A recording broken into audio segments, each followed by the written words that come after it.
દાહોદમાં નિર્મિત એન્જિન 3 વર્ષમાં નિકાસ માટે તૈયાર. રેલવે મંત્રીએ વર્કશોપની સમીક્ષા બાદ કરી જાહેરાત.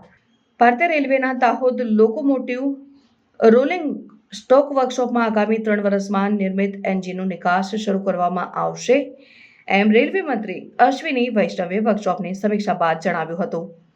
આ નિર્ણયથી સ્થાનિક રોજગાર અને આર્થિક વિકાસમાં વધારો થશે.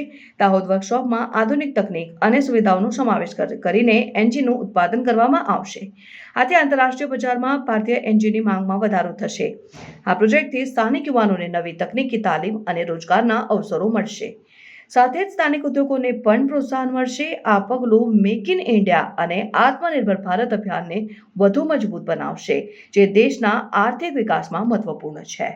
एक और बात आपके सामने रखना चाहूँगा कि अभी मैंने जानकारी ली है, अगले 3 साल के अंदर अंदर दाहोद में बने हुए लोकोमोटिव, दाहोद में बने हुए इंजन एक्सपोर्ट होंगे.